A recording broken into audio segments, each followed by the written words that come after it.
तो मोदमाना महर्षयास, ऋषि ब्राह्मण बड़े प्रसन्न होते हैं कि भगवान पहली बार हमारे कुल में अवतार लेके आए हैं, धूमधाम से यज्ञोपवीत संस्कार मनाएगा। तो बालक का जब यज्ञोपवीत संस्कार होता है तो बालक भिक्षा मांगने के लिए जाता है और भिक्षा में जो मिलता है गुरुदेव के चरणों में बालक समर्पित करता है। तो वामन भगवान के गुरुजी श्री बृहस्पति जी महाराज गायत्री की मंत्र की दीक्षा दिए और भिक्षा में जो मिला गुरुदेव के चरणों में समर्पित करते हैं। परंतु गुरुजी ने कहा भगवान इस भिक्षा से हमारा काम नहीं चलेगा। तो वामन भगवान ने कहा गुरुजी आपको क्या चाहिए? बृहस्पति जी ने कहा भिक्षा में हमें त्रिलोकी का राज्य चाहिए। वामन भगवान मुंह लटका के बोले गुरुजी हम कहां से लाके दें? बृहस्पति जी ने कहा भोले मत बनो, आप कौन हो हम अच्छी तरह जानते हैं।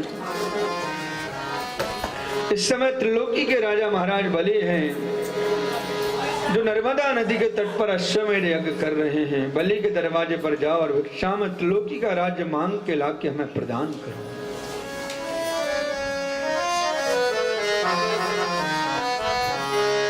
वामन भगवान चल पड़े हैं बलि की यज्ञशाला की ओर। बौने से वामन भगवान पैरों में खड़ा हुए हैं, कंधे पर यज्ञोपवीत रुद्राक्ष की माला, हाथ में कमंडल कुशा की आसन दबा रखे हैं और छाता खटपट करते हुए बलि की यज्ञशाला की ओर चल पड़े। प्रेम से बोलो।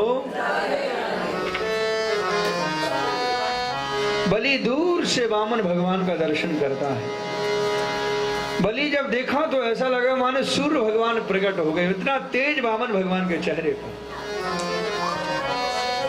बलि ऋतुजा सहित खड़ा हुआ और हाथ जोड़ के वामन भगवान का स्वागत किया। स्वागतम ते नमस्तुभ्यं ब्रह्मण किम करवाम ते ब्रह्मर्षीणां तपः साक्षात् मन्ये त्वार वपुर्धरम्। स्वागतम ब्रह्मचारी जी, आपका स्वागत है।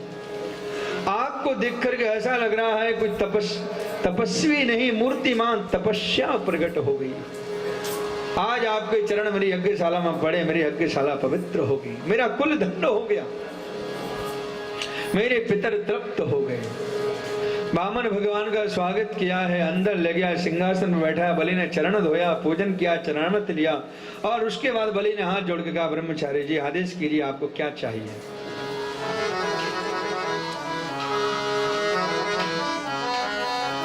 वामन भगवान ने कहा राजन बस हम यहाँ से निकल रहे थे, आपने स्वागत किया, हम चले, हमें क्या चाहिए? तो बलि को लगा कि छोटा सा ब्रह्मचारी मांगना नहीं आता, तो बलि स्वयं ही बोल पड़ा महाराज गाम कांचन गुणवधाम मृष्टम तथा न मे पाकुत बाबे प्रकन्या। महाराज आपको जितनी गाय चाहिए मेरी गौशाला से ले जाओ, स्वर्ण चाहिए तो मेरे खजाने से ले जाओ, मुद्रा चाहिए, धाम रहने के लिए घर नहीं हो तो बढ़िया सुंदर कोठी बनवा दूंगा, और कुतबा विप्र कन्या आप बौने हो, कहीं आपकी शादी नहीं हो रही हो तो किसी ब्राह्मण की बौनी सी कन्या ढूंढ के आपकी हम शादी भी करवा देंगे। आपको कहने में देरी हो सकती है पर मुझे करने में देरी नहीं होगी। तो बलि ने जब कहा तो वामन भगवान को लगा कि चेला थोड़ा यजमान उदार है, पहले थोड़ा त्याग दिखाना चाहिए जिससे इसे विश्वास हो जाए। अब देखो कैसे मांगना चाहिए, वामन भगवान से सीखो, प्रेम से बोलो। तो वामन भगवान ने कहा राजन तुम्हारा वचन तुम्हारे कुल के अनुरूप है, तुम्हारे कुल खानदान में एक से एक दाने महादाने हुए। बलि ये तो जातो हिरण्याक्ष चरण ये कौन महान महिम, हिरण्याक्ष हिरण्यकश्यप तुम्हारे खानदान में हुए। हिरण्यकश्यप तो इतना पराक्रमी क्या कहना, एक बार भगवान से लड़ने वैकुंठ में ही पहुंच गया, भगवान उसके हृदय में छुप गए, नहीं मिले तो वापस चला आया। हिरण्यकश्यप के पुत्र प्रहलाद का क्या कहना, भगवान ऋषि को खंबे से प्रकट कर दिया। और प्रहलाद के पुत्र बैरोचन हुए जो ब्राह्मणों को सर्वस्व दिए, और बैरोचन के पुत्र बलि तुम हो, तुम्हारा वचन तुम्हारे कुल के अनुरूप है। आप बलि आंखें फाड़ के देखता है कि छोटा सा ब्रह्मचारी पूरे खानदान की बोल पट्टी जानता है। बलि ने हाथ जोड़ के कहा, महाराज आप प्रशंसा मत कीजिए, आप ब्राह्मणों का आशीर्वाद है, आप तो एक बताइए कि आपको चाहिए क्या। बलि ने कहा, देखो राजन, हमें कुछ नहीं चाहिए और हम जानते हैं आप दिए बिना मानोगे, इसलिए ज्यादा नहीं। पदानी तीन दैतेन्द्र सम्मताने पदा मम। हे राजन, हमें 3 चरण भूमि चाहिए और वो चरण भी मेरे होने चाहिए और किसी और के नहीं। अब बलि आंखें फाड़ के देखता है कि ब्रह्मचारी तू बातें तो बड़े बड़े बुजुर्गों जैसी कर रहा था और मांगते समय कुछ नहीं आया। मुझे त्रिलोकी के राजा बलि से 3 चरण भूमि। अरे ब्रह्मचारी, अभी कुछ नहीं बिगड़ा, कुछ और मांगो। वामन भगवान का, देखो राजन, यदि मुझे 3 चरण भूमि में संतोष नहीं हुआ तो आप त्रिलोकी का राज्य भी प्रदान कर दोगे, तब भी मुझे संतोष नहीं होगा। हे राजन, ब्राह्मण को जितना मिल जाता है उसमें संतोष करता है, उसका ब्रह्म तेज प्रखर होता है। मुझे जितनी आवश्यकता थी मैंने मांग लिया, इससे ज्यादा मुझे नहीं चाहिए।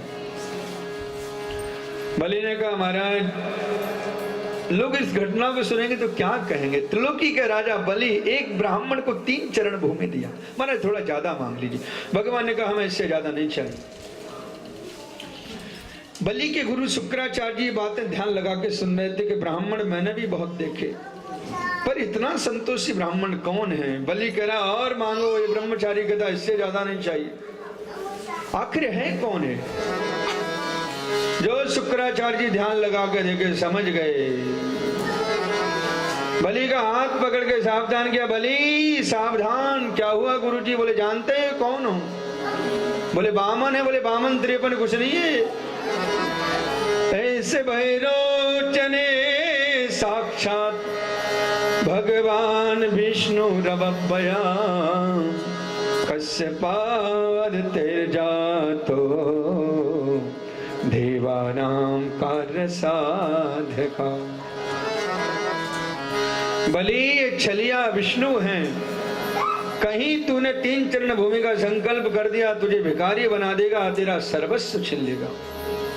वामन भगवान समझ गए, गुरुजी ठीक समय टांग अड़ा दिया। अब वामन भगवान, बलि कभी गुरुजी की ओर देखता है, कभी वामन भगवान की ओर देखता है। बलि ने कहा है, गुरुदेव मैंने इन्हें वचन दे दिया है, तो वचन को देकर के मैं पीछे कैसे हटूं।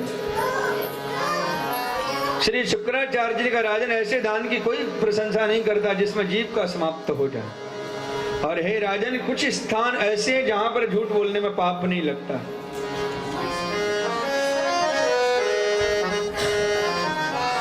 तो शुक्राचार्य जी ने ध्यान से सुनी, 6 स्थान बतलाए जहां पर झूठ बोलने से पाप नहीं लगता है। स्त्री सुनर्म विवाहे च मृत्युर्थे प्राण संकटे गो ब्राह्मणार्थ हिंसायाम नानृतम साजुगोप्सितम।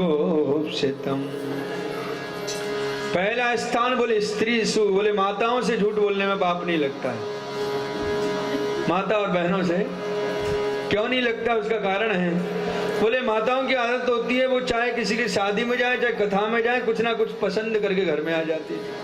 किसी की साड़ी और किसी गले का सेट, और मना कर दिया तो घर में कर देंगी अपसेट, भोजन नहीं मिलेगा। तो जब तक कुछ नहीं है पॉकेट में तब तक झूठ बोल के काम चलाओ। देवी जी बस अगली पेमेंट आते ही तुम जो कहोगी वही आएगा। तो स्त्री सु, नर्म हंसी मजाक में, विवाह शादी विवाह में थोड़ा बहुत झूठ बोलने से किसी की शादी होती हो तो निंदनीय नहीं माना गया। एक लड़का था, बड़ा सीधा साधा बच्चा, सगाई वाले आते सीधी सीधी बात करता, देख कर चले जाते, कोई सगाई ना करे, उसकी शादी नहीं हो। बेचारा बड़ा परेशान शादी के लिए। उसके पिताजी ने एक दिन कहा, बेटा तू सत्यवादी हरिश्चंद्र बना रहेगा तो कुंवारा ही रह जाएगा। तो क्या करूं पिताजी। बोले बेटा थोड़ा बड़ा चढ़ा के बोल दिया करे, इतनी कोठी है, इतनी गाड़ी है, इतनी फैक्ट्री है, फिर देखे शादी कैसा ना हो।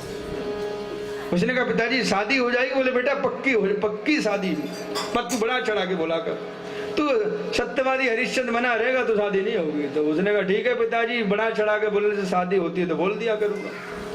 अब जब भी सगाई वाले आए वो बड़ा चढ़ा के बोलता जाए। एक बार सगाई वाले आए, स्वागत हुआ, बेटा ये कोठी बड़ी अच्छी है, तुम्हारी है। बोले किराए की थोड़ी है, हमारी है। और ऐसी हमारे पास 4 कोठियां हैं, एक यहाँ है, एक दिल्ली में, एक बॉम्बे में, एक कलकत्ता में। और ये भैया बड़े धनवान है। कोठी के बाहर बढ़िया गाड़ी खड़ी थी। बेटा ये गाड़ी बोले किराए की थोड़ी हमारी है। और ऐसी 4 गाड़ियां हैं, चारों कोठियों में रखी। अब हर चीज बड़ा चढ़ा के बोलता जाए। तब तक सामने से चले आ रहे थे पिताजी। बेटा ये घर में कौन आ रहा है? बोले हमारे पिताजी हैं। और ऐसे हमारे 4 पिताजी हैं।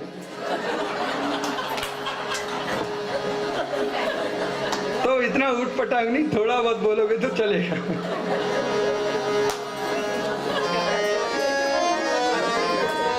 तो विवाह शादी में निंदनीय नहीं माना गया।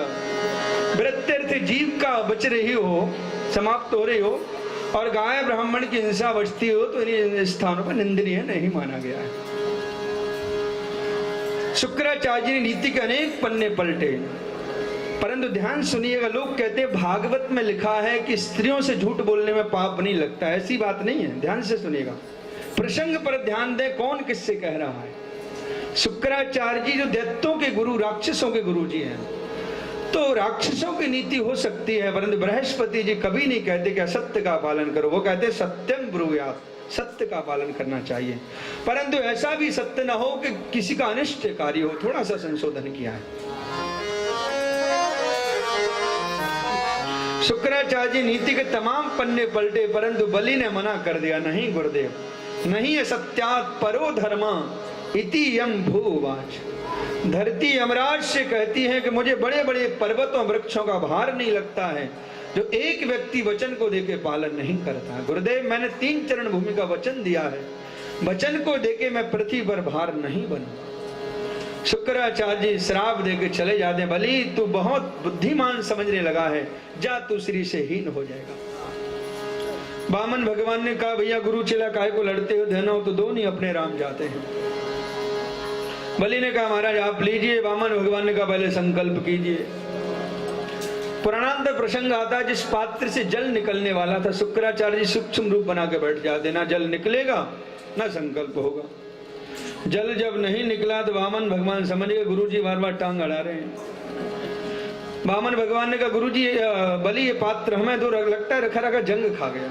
पात्र जल का हाथ में लिए और आसन से पैनी कुशा निकाले, तक करके मारे शुक्राचार्य जी एक आंख गोविंदाय नमः। शुक्राचार्य जी भागे, हे भगवान कोई ले रहा था कोई दे रहा था, अपने राम की आंख बसेगी। वामन भगवान ने कहा गुरुजी तुम्हारे जैसे लोगों के साथ यही व्यवहार होना चाहिए। जो दान देने में टांग अड़ाते ना वो शुक्राचार्य बनते हैं, इसलिए टांग नहीं अड़ाना चाहिए। हाथ में जल आया, वामन भगवान ने संकल्प पढ़ा है और वामन भगवान ने कहा बलि अब हम 3 चरण भूमि नापते हैं। तत्क्षण भगवान ने विराट रूप बनाया। बोलो विराट भगवान की। बलि ऐसे देख रहा था, वो से ऐसे देखने पड़ा है। एक चरण में वामन भगवान ऊपर के 7 लोक नाप लिए, भू भुवः स्वः महा जन तप सत्य लोक पर्यंत। दूसरे चरण में नीचे के 7 लोग, अतल वितल सुतल तलातल महातल शातल पाताल। 2 चरण में बलि की सारी संपत्ति। अब वामन भगवान ने कहा बलि तीसरा चरण कहाँ रखें। बलि बेचारा क्या बोलता, 2 चरण का प्राणी तीसरे चरण की जगह कहाँ बताए, मुंह लटका के बलि रह गया। वामन भगवान डांट लगा, बलि जो वचन को देके पालन नहीं करता वो नरक में जाता है, क्या नरक में जाना चाहोगे। बहुत डांट लगाए तो बलि ने हाथ जोड़ के कहा प्रभु एक बात बताइए कि धन बड़ा होता है कि धनवान बड़ा होता है। भगवान ने कहा भैया धनवान बड़ा होता है क्योंकि धन उसके अधीनस्थ होता है। तो बलि ने कहा है भगवान 2 चरण में मुझे धनवान के धन को नापे हो आप, तीसरा चरण मेरे सिर पर रखे मुझे धनवान को भी नाप लीजिए। पदम तृतीयम कुरुशीष्ट में निजम। और तीसरा चरण वामन भगवान ने बलि के सिर पर रखा है। बलि का सिर नाप के मानो बलि आज से भगवान के हो गए, और भगवान का होने में तो घाटे का प्रश्न ही है। वामन भगवान प्रसन्न हुए हैं और वामन भगवान ने कहा बलि मांगो तुम्हें क्या चाहिए। बलि ने कहा प्रभु आप मेरे दरवाजे मांगने के लिए आए, भला मैं आपसे क्या मांगू। नहीं बलि हम बहुत प्रसन्न हैं। तो बलि ने कहा प्रभु आपका ये बौना रूप बड़ा सुंदर लग रहा, मन करता है इसको हमेशा ऐसे ही देखता रहूं। वामन भगवान ने कहा हम ऐसे ही खड़े रहे। बलि ने कहा प्रभु आपने मुझसे कहा, मैं मन की इच्छा बतलाया, अब आपकी इच्छा है।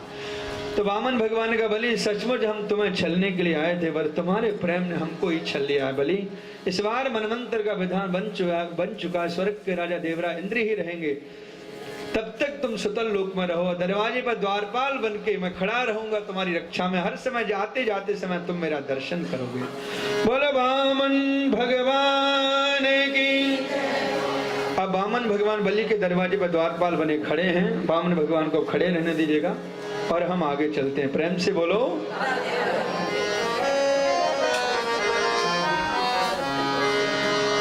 अष्टम स्कंद के अंतिम अध्याय में मत्स्य भगवान का पावन चरित्र है। इसके साथ भागवत का अष्टम स्कंद विश्राम लेता है।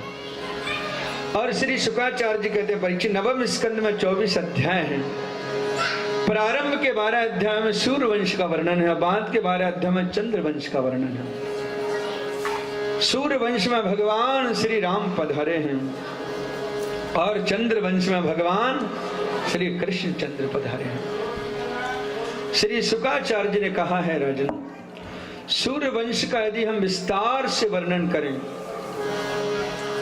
तो 100 वर्ष में भी पूरा नहीं सुना सकते। ना शक्यते वर्षर्तुम वक्तुम वर्ष सतैरपि। 100 वर्ष में पूरा नहीं सुना सकते, तो राजन भला 7 दिनों में कैसे सुना सकते हैं। इसलिए इसमें जो मुख्य मुख्य राजा हुए उनका नाम हम तुम्हें सुनाते हैं। श्राद्ध देव नाम के मनु होते हैं, श्रद्धा नाम की पत्नी होती हैं, और इनके यहाँ सिद्धुम्न नाम के पुत्र होते हैं। बाद में महाराज क्या इक्ष्वाकु, निरग, सरियाती, दृष्ट, कवि, नभग इत्यादि 10 बालक होते हैं। सरियाती के वंश में सुकन्या होती हैं जो चमन ऋषि के नेत्र फोड़ती हैं, जो च्यवन प्राश बनाए। च्यवन प्राश खाओ और बुढ़ापा कभी आए। ककतुई नाम के राजा होते हैं, देवमीठ होते हैं, और इनके यहाँ रेती नाम की कन्या होती है जिनका विवाह बलराम जी से हुआ। नावक के महाराज अम्बरीश, इक्ष्वाकु के मानधाता, और इस वंश में महाराज दशरथ होते हैं। दशरथ जी क्या भगवान श्री राम, लक्ष्मण, भरत और शत्रुघ्न 4 रूप में प्रभु अवतार लेते हैं। बोलो राजा रामचंद्र भगवान की। मधुरे मधुरे नाम सीताराम सीताराम, मधुरे मधुरे नाम सीताराम सीताराम, सीताराम सीताराम, सीताराम सीताराम, सीताराम सीताराम, सीताराम सीताराम, सीताराम सीताराम, सीताराम सीताराम, सीताराम सीताराम, सीताराम सीताराम, सीताराम सीताराम, सीताराम सीताराम, सीताराम सीताराम, सीताराम सीताराम।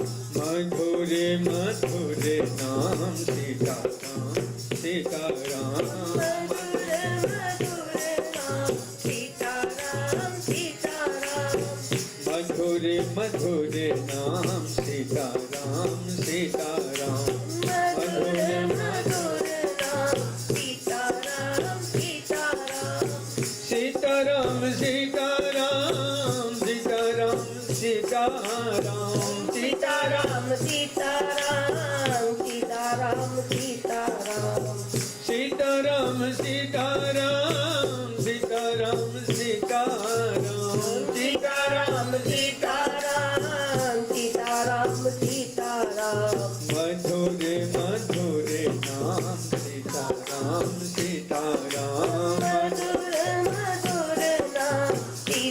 सीताराम सीताराम, मधुरे मधुरे नाम सीताराम सीताराम, मधुरे मधुरे नाम सीताराम सीताराम,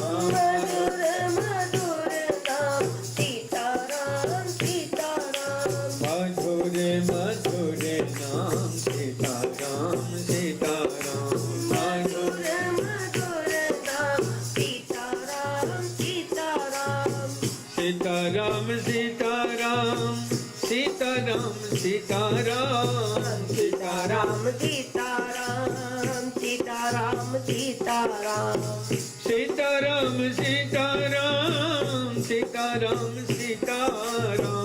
सीताराम, सीताराम सीताराम, सीताराम सीताराम।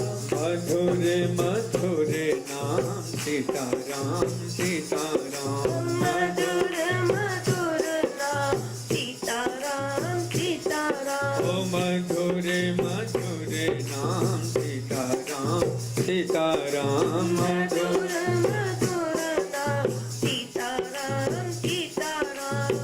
मधुर मधुर नाम सीताराम सीताराम मधुर मधुर